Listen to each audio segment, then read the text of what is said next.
আবারও বাংলায় কথা বলায় পরিযায়ী শ্রমিককে পুলিশের হাতে আটক এবং তাকে কিন্তু রীতিমতো নির্যাতনের শিকার হতে হয়েছে এমনটাই পরিবার অভিযোগ করছে। বসিরহাটের ঘটনা আপনাদেরকে জানাবো।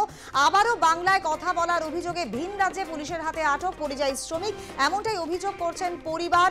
নাগরিকত্বের সমস্ত রকম তথ্য দেওয়ার পরেও কিন্তু আজ 21 দিন আটকে রেখেছে তাদের বাড়ির মানুষদের বাড়িতে ফিরিয়ে দেওয়ার আর্জি মুখ্যমন্ত্রীর কাছে। এটি বসিরহাটের ঘটনা এবং রীতিমতো বাংলা ভাষায় কথা বলার অভিযোগে ভিন রাজ্যে পুলিশের হাতে আটক পরিযায়ী শ্রমিক তামিলনাড়ুতে কাজে গিয়েছিলেন এবং সেখানেই কিন্তু কাজ করছিলেন দীর্ঘদিন। রীতিমতো বাংলা বলার কারণে কিন্তু হেনস্থা হতে হচ্ছে এমনটাই পরিবারের অভিযোগ এবং 21 দিন ধরে তাদের আটকে রাখা হয়েছে এবং এই বিষয়ে কিন্তু মুখ্যমন্ত্রীর কাছে আবেদন জানিয়েছেন পরিবারের লোকেরা যাতে বাড়ির মানুষকে ভালোভাবে বাড়িতে ফিরিয়ে দেওয়া হয়। বাংলায় কথা বলার অভিযোগে কিন্তু তামিলনাড়ুতে পরিযায়ী শ্রমিক পুলিশের হাতে আটক এবং এমনটাই অভিযোগ জানাচ্ছেন পরিবার। নাগরিকত্বের সমস্ত তথ্য দেখানোর পরও কিন্তু আজ 21 দিন তাদের আটকে রাখা হয়েছে, তাই বাড়ির মানুষকে বাড়িতে ফিরিয়ে আনার আর্জি মুখ্যমন্ত্রীর কাছে জানাচ্ছেন পরিবারের লোকেরা। আপনাদেরকে আরো একবার জানাবো, বসিরহাট মহকুমার হাসনাবাদ থানার টাকি পৌরসভার 16 নম্বর ওয়ার্ডের ঘটনা এটি। এই মুহূর্তে আমাদের সঙ্গে রয়েছে আমাদের প্রতিনিধি শ্যাম বিশ্বাস, আমরা কথা বলবো শ্যামের সঙ্গে। শ্যাম, আমরা বারে বারে করে যে বিষয়টি দেখছি, অর্থাৎ বাংলায় কথা বলার অভিযোগে কিন্তু পরিযায়ী শ্রমিকরা হেনস্থা হচ্ছে ভিন রাজ্যে, এই ঘটনা কিন্তু আবারও দেখা যাচ্ছে। কি জানা যাচ্ছে, পরিবারের লোকেদের কি দাবি? দেখো, পরিবারের লোকজন একেবারেই কিন্তু আতঙ্কের মধ্যে রয়েছে। তারা কিন্তু হস্তক্ষেপ করতে চাইছে রাজ্য সরকার অর্থাৎ মুখ্যমন্ত্রীর কাছে আবেদন তারা জানাবে যে এই পরিযায়ী শ্রমিকদের উপরে অর্থাৎ বিশেষ করে বাংলা ভাষীদের উপরে যেভাবে অত্যাচার চালানো হচ্ছে রাজ্যের বিভিন্ন দেশের বিভিন্ন রাজ্যে, এই ধরনের ঘটনা যাতে বন্ধ হয় এবং যারা পয়সার রোজগারের জন্য অর্থাৎ পেটের তাগিদে যারা বাইরে কর্ম করতে যাচ্ছে, তাদের কর্মের উপরে তাদের যদি আঘাত হয় তাহলে তাদের সংসার ভেসে যাবে, এমনটাই অভিযোগ তারা করছে। পরিবারের লোকজন আরো অভিযোগ করছে যে এলাকায় যেভাবে তারা বসবাস করে এবং তাদের রুটি রোজগার বলতে এই পরিযায়ী শ্রমিক যেটা ইনকাম করে সেটাই তার অংশ একটু বাড়ি পাঠায়, তা থেকে তাদের সংসার চলে এবং এই 21 দিন ধরে তাকে বন্দি করে রাখা হয়েছে। সেখানকার যে প্রেমবালা যে থানা আছে সেই থানায় তাদেরকে আটকে রাখা হয়েছে এবং একেবারেই তাদের যোগাযোগ করতে দিচ্ছে না পরিবারের সঙ্গে।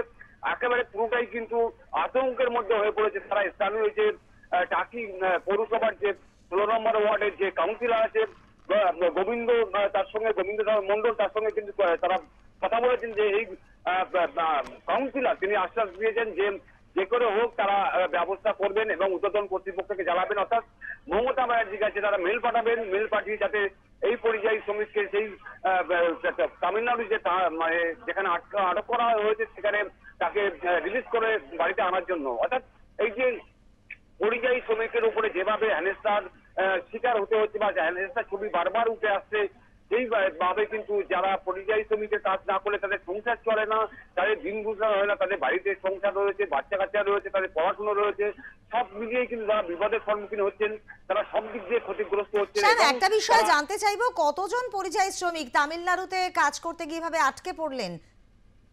এই মানে 16 নম্বর ওয়ার্ডের যে এলাকা রয়েছে সেই এলাকা থেকে প্রায় 10 থেকে 12 জন শ্রমিক তারা বাইরে তামিলনাড়ু কাজ করে এবং আরো বিভিন্ন জায়গায় যে এই মানে পৌরসভা অর্থাৎ টাকি যে পৌরসভা রয়েছে সেই পৌরসভার যে 16টা ওয়ার্ড রয়েছে সেই 16টা ওয়ার্ডের মধ্যে বেশিরভাগ কিন্তু ওয়ার্ডের যারা বাসিন্দা আছে তারা কিন্তু পরিযায়ী শ্রমিক হিসেবে বিভিন্ন রাজ্যে কাজ করতে যায় এবং সেই রাজ্যে কাজ করতে গিয়ে যে একের পর এক হেনস্থা হচ্ছে, যার কারণেই কিন্তু তারা বাড়ি ফিরতে চাইছে এবং বাড়ি ফেরার আগে তারা পুলিশের হাতে গ্রেপ্তার হচ্ছে, কখনো আটক হচ্ছে এবং প্রথম দিকে তারা বাড়ির সঙ্গে ফোনে যোগাযোগ করতে পারলেও পরবর্তীকালে তাদেরকে ফোন কেড়ে নেওয়া হয় এবং তাদেরকে পুরোপুরি স্তব্ধ করে দেওয়া হয় যোগাযোগ এবং তা থেকে কিন্তু তারা পরিবার যারা বাড়িতে রয়েছে তারা কিন্তু একেবারেই কিন্তু চিন্তার মধ্যে পড়েছে, তারা দুশ্চিন্তায় দিন রাত যাপন করছে এবং তারা দ্বারস্থ হচ্ছে বারবার প্রশাসনের কাছে, কিন্তু প্রশাসন কোনো রকম ভাবে কোনো সেইভাবে তাদের সঙ্গে যোগাযোগ করতে পারছে না এবং তারা চাইছে যে মুখ্যমন্ত্রী হস্তক্ষেপ করুক, অর্থাৎ মুখ্যমন্ত্রী যেভাবে